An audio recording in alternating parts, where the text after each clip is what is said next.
Unique. Thank you for watching again, and thank you for staying tuned to another video. Just want to come in today and also talk about hair. I haven't spoken about hair in so long, but I promise to put out more videos about natural hair, of course, because I am natural. I wanted to come and start like from scratch from the beginning, and what better way to come and talk about transitioning. Those who decide to transition, not everybody has to, and others do big chops. Let's go ahead and get started. I have 6 tips for transitioners, and you should do what I've done that has helped me and what I think are kind of the best ways to go through about transitioning, just going on the natural hair journey. And we're gonna start with the first one. I have it on my phone, so don't judge me. Use little to no heat. It is the best way to go about transitioning because you're not damaging your hair. You're not coming close to damaging your hair or having a freak out that you may damage your hair. It's just best to use no heat, and there's other styles that you can do that can counter you not using heat at the moment. But of course, that's up to you. If you choose to use heat, beware of the signs that you may get heat damage, and that is a possibility. Whether you use a heat protectant or not, you may have a possible chance of getting heat damage, just letting you know. And it does alter your curl or alter your curl pattern. And when you're transitioning and when you're using no heat, you're actually getting the actual texture that would come into your roots from your scalp, then having it to be altered by damaged hair, by damaged natural hair. So you want to come in fresh as can be and actually working with your actual natural hair as it's growing. So it's best to do it that way. That's the best possible way because I'm learning new styles and whatnot. As I was saying, if you do decide to add heat to your hair, use a heat protectant and spray your hair in sections before applying heat. So you want to section your hair, maybe 4 or 6, and then every time if you're blow drying or whatnot, spray the section that you're doing first, comb it out, and then apply the amount of heat that you want to. It should be on low to medium setting for blow dryers.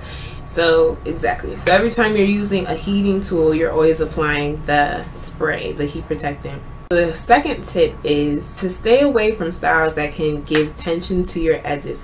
And that simply means anything is something that looks like this, but it's really pulling at your edges. You don't want it to be so, so much on your edges that you're losing your hair and your edges are getting very fragile. So you want to be careful of what styles you're doing and how tight you're making them. Like, you really don't need it to be that tight, like braids or whatnot. You can release some of that tension. It doesn't need to be extremely tight.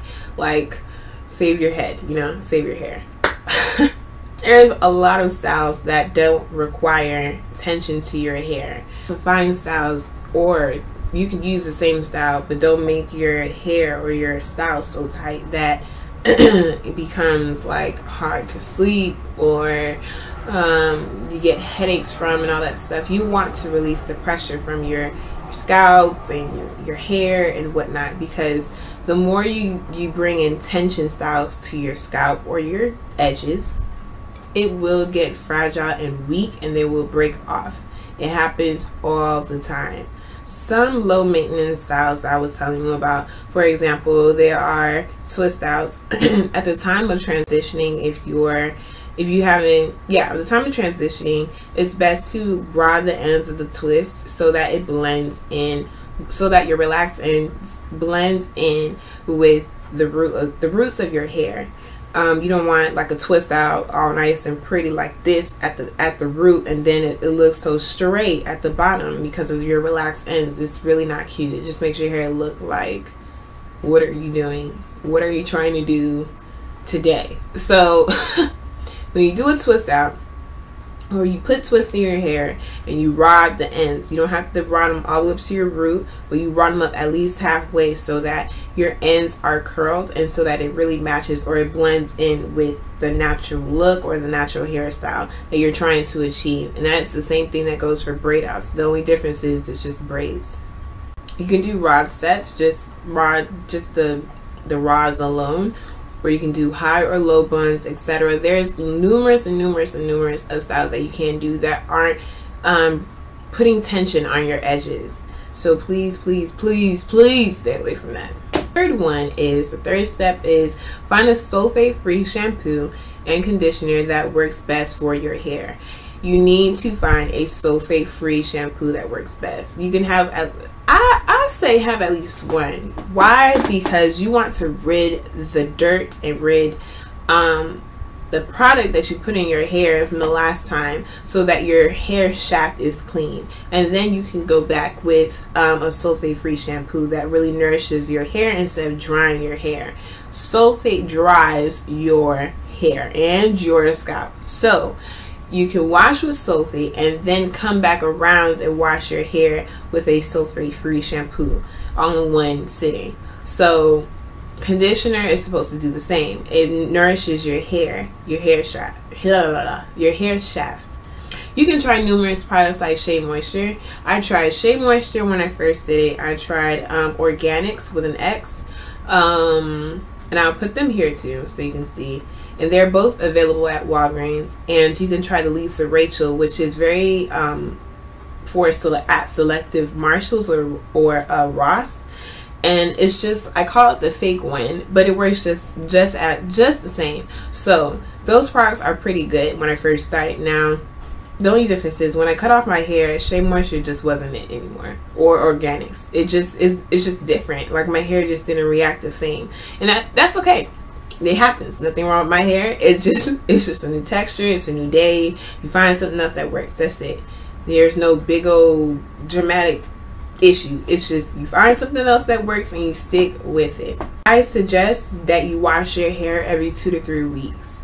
Yeah, every 2 to 3 weeks. And this is your time to start trying to comb your hair when it's damp or when it's wet. Do not comb your hair when it's dry. It doesn't react the same way when you have relaxed hair. You know, you can just comb it. We used to carry around the fine tooth comb or whatnot, tail comb, and just comb it everywhere we go. Can't do that. You cannot do that. You can't comb this everywhere you go.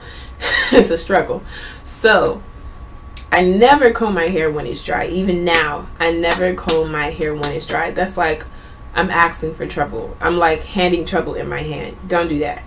You comb your hair when it's moisturized, when it's damp, or when it's wet, when you come out the shower and come and wash your hair, whatever, and you comb your hair. That's when you comb your hair. And when you're combing your hair, comb your hair in sections. Part that mug in sections. Part it in 6 at least, or 4, however you want to do it. Whatever is easier. If your hair is big like mine, or if your head is big like mine, divide it in 4s and comb your hair in sections. And if it's too thick for you, if it's hurting, part it some more and then comb that section out. But you don't want to comb like your entire hair like that. You're gonna hurt yourself. I've seen people do this, or I have conversations with people that have done this. Comb your hair in sections. Cool? Step number 4. This is the time that you get into easygoing tools, and I mean your tools can make almost every style a breeze. The tools are bobby pins, wide tooth comb, a hair bonnet, clips, and hair ties. They are so easy, and you're going to use them throughout the entire time that you have hair, natural hair. So clips, I mean by these, the clips, the little white clips, or here we go, clips like this, or just any clips that holds down hair, that is not going to snag your hair. This is really not snagging my hair, but holds your hair down in sections, so you can part your hair in sections and leave it alone and work on another section of hair while the other section is put away and it's, you know, confined or whatever. So sections are great. Hair bonnets, you wear it every night to sleep. Hair bonnets or satin pillowcases, you wear them every night to sleep, or you sleep on it every night. This basically keeps the moisture in your hair and prevents your hair from drying. That's exactly why we wear it, and that's exactly why we sleep on satin bonnets, or satin pillowcases and whatnot. Bobby pins. Bobby pins are a lifesaver. There's no better way than bobby pins, boy, I tell you. Bobby pins, they have them short, they have them long, they have them thick, they have them very small. So they hold up your hair. You can crisscross your bobby pins. You can style your hair in certain ways. Like my hair is up right now, although there's a clip right here, but that's besides the point. But I would bobby pin this up. There's many different styles that you can do when you have loads and loads and loads of bobby pins, and it will stay. It will fall down if you put it in properly. It will stay. Love me some bobby pins. And a wide tooth comb. There's no more, like I said before, there isn't any tail combs or small tooth combs that you would really carry until your hair is straight again, like if you decide to flat iron your hair or whatnot.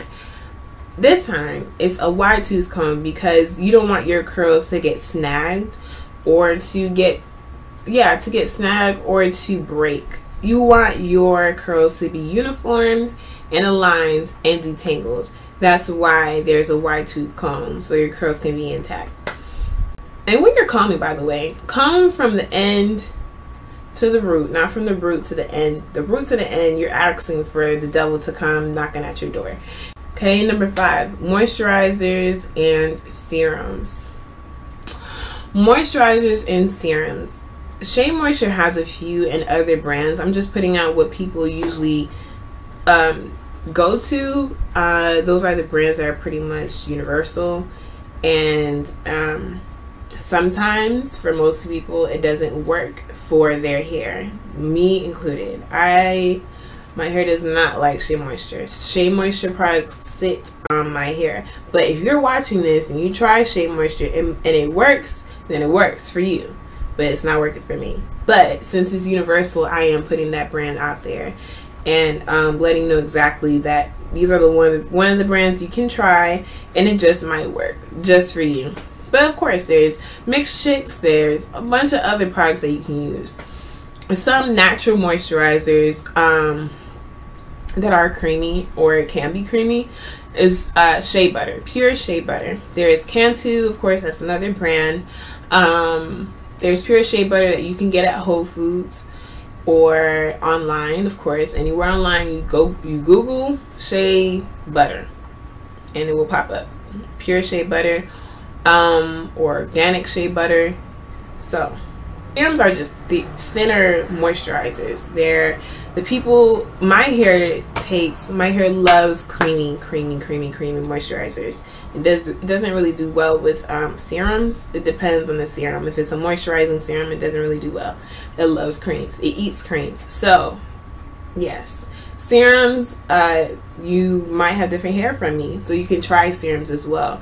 You have to see and kind of dabble with what may work. This is really your time to sit here and try to figure out what your hair might like and what it might not like.